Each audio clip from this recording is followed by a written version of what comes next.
Aujourd'hui, donc, bien-aimés, nous poursuivons toujours notre thème intitulé « Le baptême de feu ». Et sur le thème « Le baptême de feu », nous avons reçu du Saint-Esprit 4 chapitres. Le premier, c'est quoi le baptême de feu? Le deuxième, comment se passe le baptême de feu? Le troisième, qui peut recevoir le baptême de feu? Le quatrième, l'importance du baptême de feu. Et aujourd'hui, donc, nous poursuivons avec le troisième chapitre, qui peut recevoir le baptême de feu. Ah, bien-aimés, souvent, nous tous, en tant que chrétiens, nous avons besoin de ce baptême. Ce baptême intitulé le baptême de feu, qui veut également dire ici que être rempli de la puissance du Saint-Esprit ou encore être rempli de la puissance de Dieu. Mais qui peut vraiment être rempli du Saint-Esprit ici? La personne qui peut être remplie du Saint-Esprit ou encore la personne qui peut être remplie du baptême de feu, en d'autres termes, la personne qui peut être remplie de la puissance du Saint-Esprit, c'est cette personne-là qui a cru en Jésus. Cette personne qui a cru en Jésus et dont la dimension de sa foi est élevée. Vous allez me poser la question, qu'est-ce qu'on appelle une dimension de la foi élevée?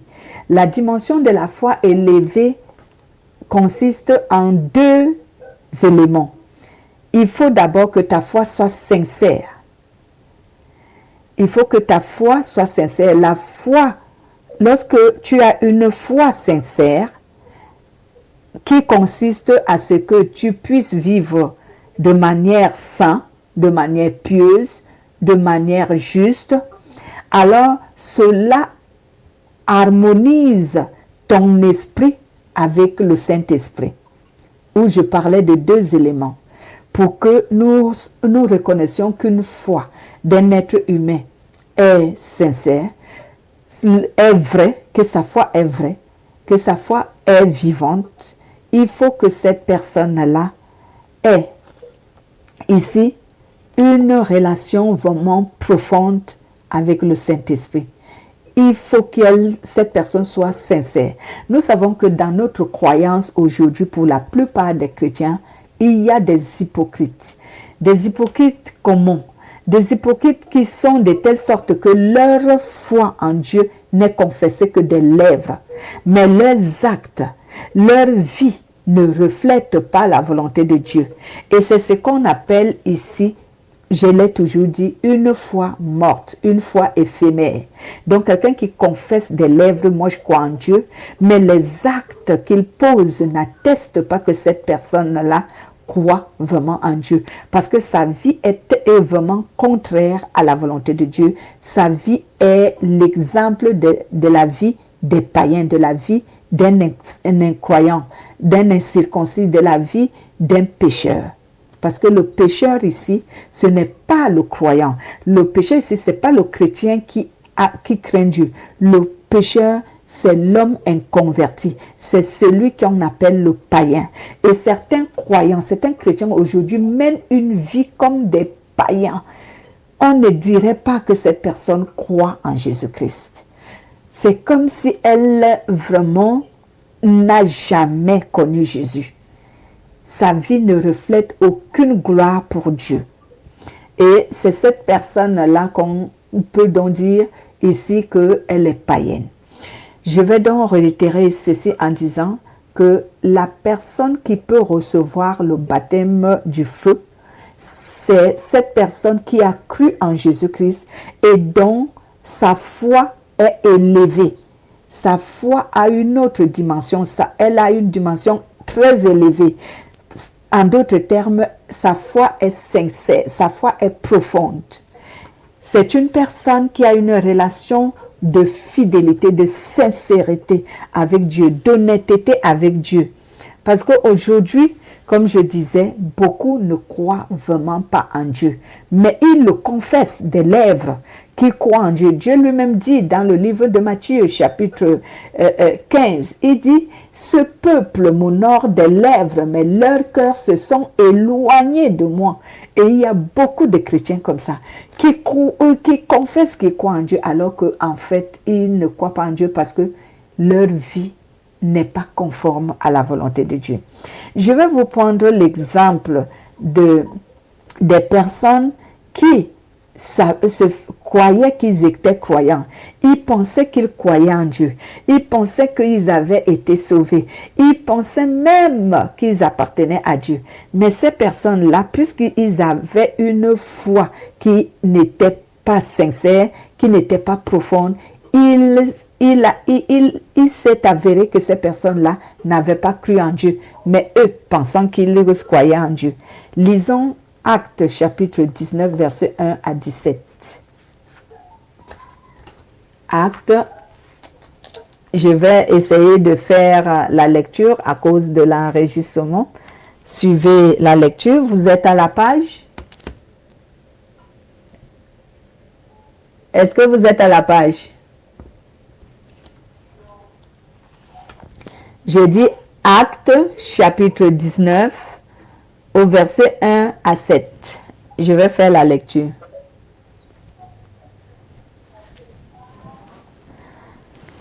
Écoutez la lecture, il est écrit, pendant qu'Apollos est à Corinthe, Paul traverse la région des montagnes et il arrive à Éphèse.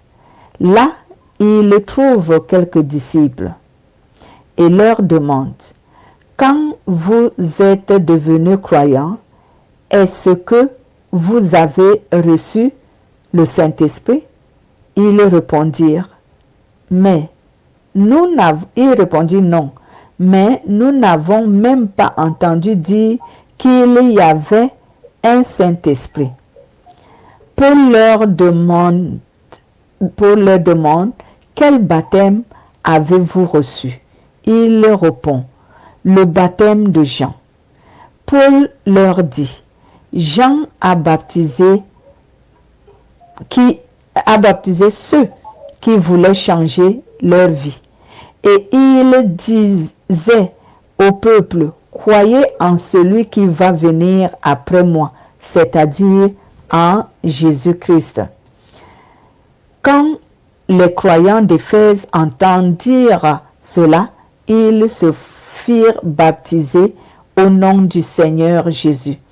Paul posa les mains sur eux, sur leur tête, et ils reçurent le Saint-Esprit. Alors ils se mettèrent à s'exprimer en langue inconnue et à parler au nom de Dieu. Ces hommes étaient au nombre de 12. Amen. Voici ces personnes, bien-aimés. Ces gens n'avaient pas encore reçu le Saint-Esprit, ni la manifestation de la puissance du Saint-Esprit, c'est-à-dire le baptême de feu. La première fois qu'ils avaient été baptisés d'eau, ils n'avaient pas cru en Jésus. Donc, ces personnes-là n'avaient pas cru en Jésus la première fois, lorsque Apollos les a baptisés. Et eux-mêmes, ils ont dit qu'ils se sont baptisés du baptême de Jean. Mais est-ce que le baptême de Jean donnait le Saint-Esprit? Non. Pourquoi? Pourquoi le baptême de Jean ne donnait pas le Saint-Esprit? Parce qu'à cette période-là, à la période de Jean, le Saint-Esprit n'était pas encore donné aux hommes. Mais est-ce que Apollos était l'élève de Jean? Bon, on ne sait pas parce que la Bible ne le signifie pas. La Bible ne parle pas de ça. Mais ces gens-là ont dit à Paul de Tarse, ils ont dit, nous on a été baptisés du baptême de Jean. Et si donc ils ont été baptisés du baptême de Jean, cela veut dire qu'en fait, ils n'ont pas cru en Dieu. le baptême de Jean, est-ce qu'il amenait les hommes à croire en Jésus-Christ? Non. Le baptême de Jean annonçait aux hommes qu'il y a quelqu'un d'autre qui arrive et à travers cette personne, les humains seront délivrés de la puissance du mal et ils obtiendront une puissance qui viendra sur eux et cette puissance, c'est le Saint-Esprit. Et c'est celle qui est appelée ici le baptême de feu. C'est ce que le baptême de Jean annonçait. Mais ce baptême ne pouvait pas permettre à quelqu'un de croire parce que Jean n'a pas annoncé la bonne nouvelle aux hommes. Lui, il a juste prévenu aux hommes qu'il y a quelqu'un qui arrivait et cette personne, c'est Jésus-Christ qui arrivait pour le salut des hommes. Donc, pour que tu reçoives le baptême de feu, il faut, donc comme je disais tout à l'heure, il y a des éléments, il faut que tu crois en Jésus-Christ et il faut que tu aies en toi la parole, la bonne nouvelle qu'on appelle la parole vivante, la bonne nouvelle. Donc, ces gens, lorsqu'ils n'ont pas reçu le Saint-Esprit, c'est parce que premièrement, ils n'ont pas cru en Jésus, parce que pour croire en Jésus, vous êtes sans ignorer avec moi que c'est lorsque tu crois en la parole de Dieu, à la bonne nouvelle du royaume des cieux. Et ce n'est pas la bonne nouvelle du royaume des cieux que Apollos les avait annoncé, parce qu'ils ont dit à Paul qu'ils ont reçu le baptême de Jean. Donc, si c'est le baptême de Jean qu'ils ont reçu, c'est qu'ils n'ont pas reçu la bonne nouvelle. Donc, pour recevoir le baptême de feu, pour que la puissance du Saint-Esprit te remplisse, il faut que tu aies reçu la parole qui vivifie, la parole de la vérité, l'évangile de notre Seigneur Jésus-Christ, comme le dit la Bible sur Éphésiens chapitre 1 verset 13. Donc, il faut d'abord recevoir la bonne nouvelle. Allons lire Éphésiens chapitre 1 verset 13. Éphésiens, j'y vais, bien-aimé, un peu. Éphésiens 1, verset 13, qui nous dit ceci. Éphésiens chapitre, verset 13, nous dit ceci. Vous aussi, quand vous avez écouté sa parole, qui est la vérité, la bonne nouvelle qui vous a apporté le salut, vous avez mis votre foi en Christ, alors Dieu a mis sa marque personnelle sur vous, en vous donnant l'esprit qui avait été promis. Si nous continuons au verset 14, la Bible dit, l'Esprit Saint nous garantit l'héritage que Dieu a réservé à son peuple.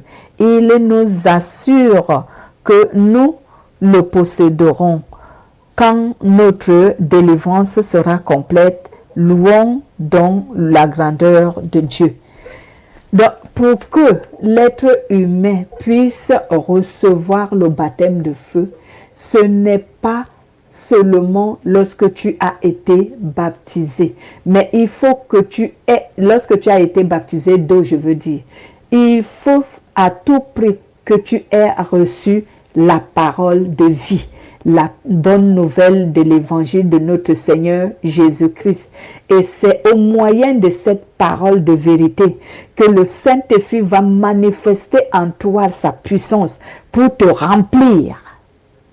Je ne sais pas si vous saisissez ce que je veux dire. Donc, je vais réitérer ce que je dis. Pour que un être humain soit rempli du Saint-Esprit, il faut qu'il croie, bien sûr. Et en croyant, il doit croire en quoi? Il doit croire à la parole de vérité, la bonne nouvelle de l'évangile de notre Seigneur Jésus-Christ.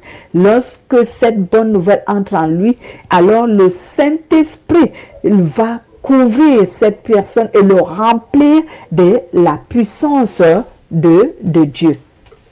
Et c'est alors que cette personne, on va dire qu'elle est baptisée de feu.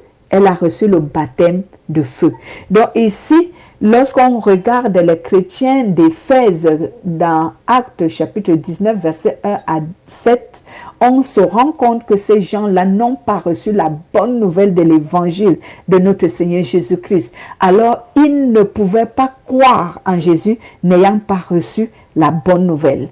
Et aujourd'hui, c'est ce qui se passe même dans nos églises. Il y a les chrétiens qui ne sont pas baptisés du feu du Saint-Esprit, tout simplement parce qu'ils ne reçoivent pas la bonne nouvelle de l'évangile de notre Seigneur Jésus-Christ. La parole qu'ils reçoivent est une parole erronée, c'est une parole idolâtre, c'est une parole que le Saint-Esprit ne reconnaît pas, c'est une parole qui ne sanctifie pas, qui ne rend pas pur, qui ne lave pas les hommes de leur péché. C'est une parole qui ne convainc pas l'être humain à se dégager du péché. Alors, comment cette personne peut-elle être remplie du Saint-Esprit? Comment cette personne peut-elle être baptisée du feu?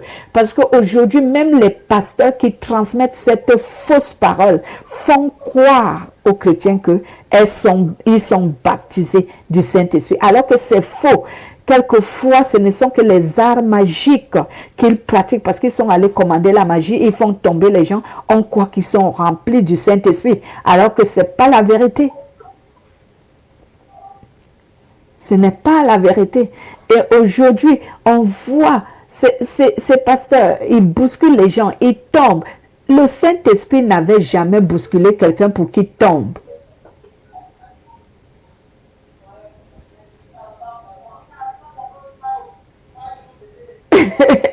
Oui, le Saint-Esprit n'avait jamais bousculé mes frères et sœurs. Le Saint-Esprit n'a jamais bousculé quelqu'un pour qu'il tombe. Le Saint-Esprit, dès qu'il te touche, c'est sa puissance qui te fait tomber. Ce n'est pas la main d'une personne quand on vient violemment, on te frappe sur le front, tu as les yeux fermés. Mais c'est normal que si j'ai les yeux fermés et que quelqu'un vient de manière inattendue, je ne sais pas qu'il est là devant moi, il me bouscule. Comment je ne vais pas tomber? Je vais tomber. Et ils font croire aux gens que c'est la puissance du Saint-Esprit. Le Saint-Esprit n'a pas besoin de te toucher pour que tu tombes. Et même, est-ce qu'il a été dit aux gens qu'il faut forcément que quelqu'un tombe pour qu'on sache que le Saint-Esprit l'a touché? Ou pour qu'on sache que le Saint-Esprit l'a rempli? Moi, je ne crois pas. D'abord, la Bible déclare que l'Esprit de Dieu est un esprit d'ordre. Dieu est un Dieu d'ordre. Dieu n'aime pas le désordre. Les gens qui tombent en désordre. Et Dieu n'est pas un être qui humilie les gens, sauf lorsque tu te rebelles et que tu luttes contre lui. Mais Dieu n'humilie pas les gens. Et on fait tomber des gens qui roulent au sol comme je ne sais quoi. Il est bien vrai que dans les témoignages de l'œuvre de Jésus, on a vu les démons sortir des corps des gens en criant. Oui, mais pas en roulant au sol comme si la personne, je ne sais pas. Moi, je n'ai jamais compris ce qui se passe dans toutes ces scènes de cinéma. Moi, j'appelle ça le cinéma et le théâtre qui se fait dans les églises, où certains pasteurs veulent démontrer leur puissance. Ils veulent faire croire qu'ils sont remplis de la puissance de Dieu, alors qu'ils sont vides. Ils sont vides. Ils n'ont que le mensonge pour certains, et pour d'autres, ils ont commandé la magie et ils me font croire aux chrétiens que c'est le Saint-Esprit qui les utilise et qui les remplit de sa puissance. Dommage pour ceux qui croient et qui ne veulent que croire à ces bêtises et qui ne veulent pas chercher la vérité. Donc,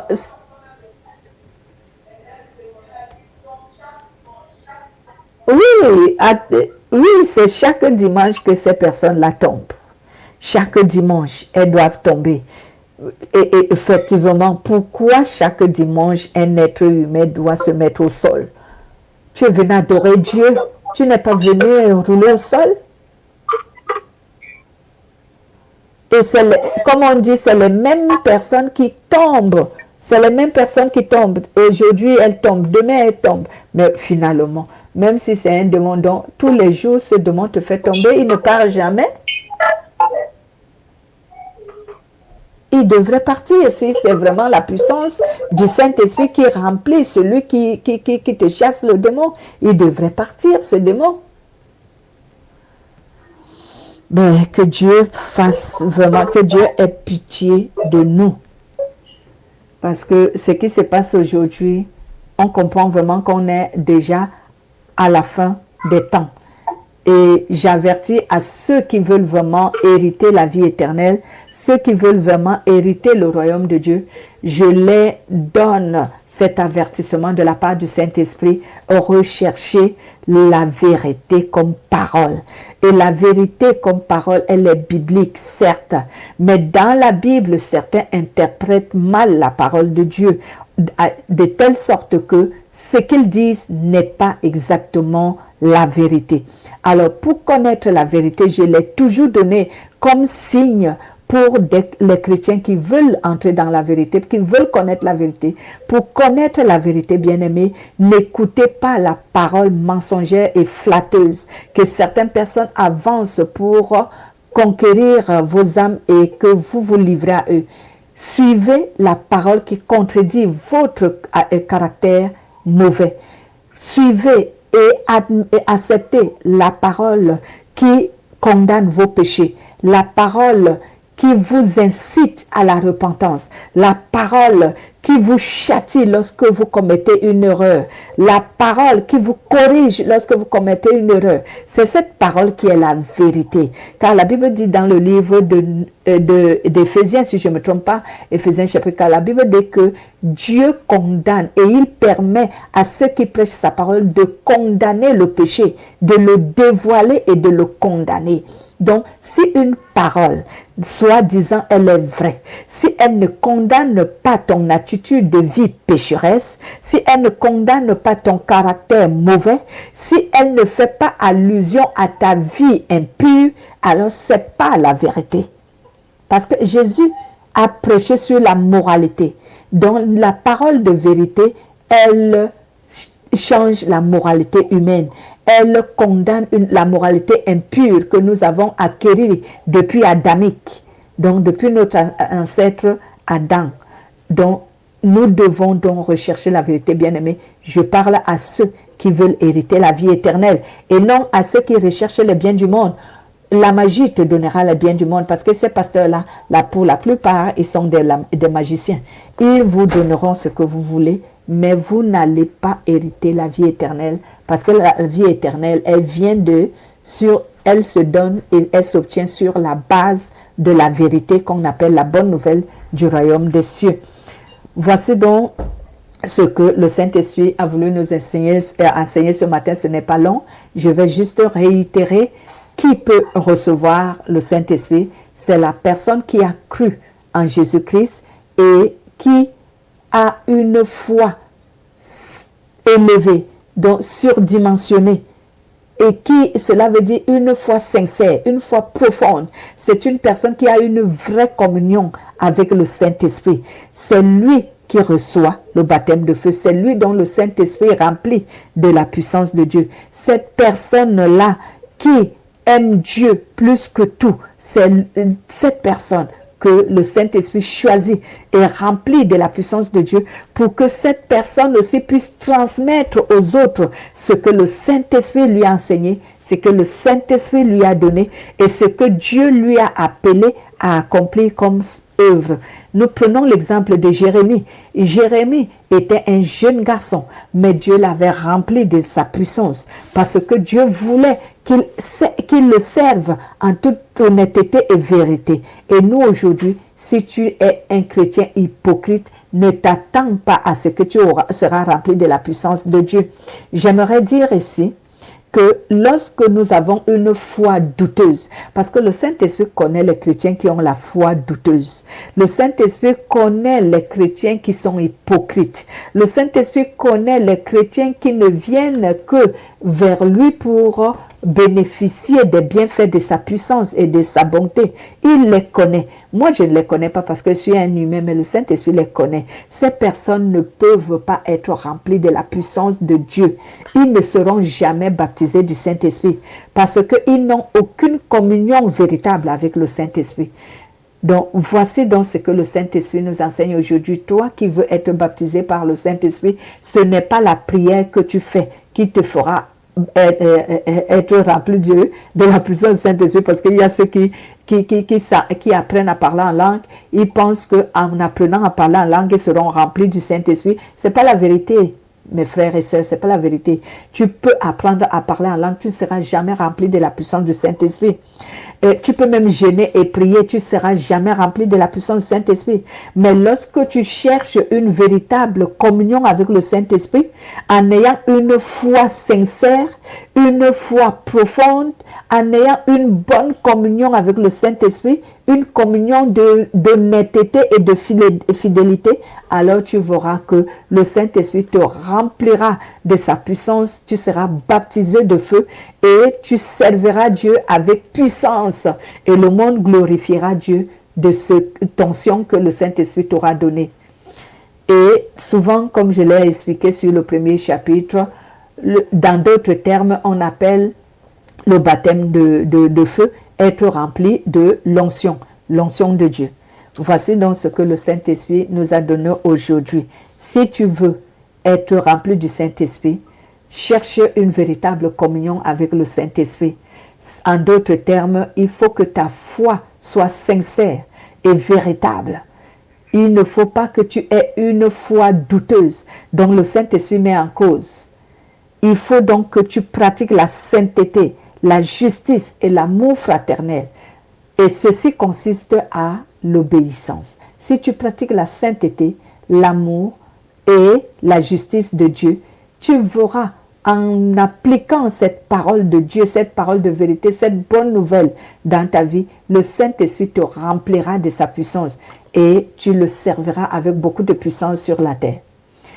Voici notre thème, notre chapitre 3 qui s'arrête ici. Soyez bénis au nom de Jésus-Christ. Donc, Edeline, vous pouvez remercier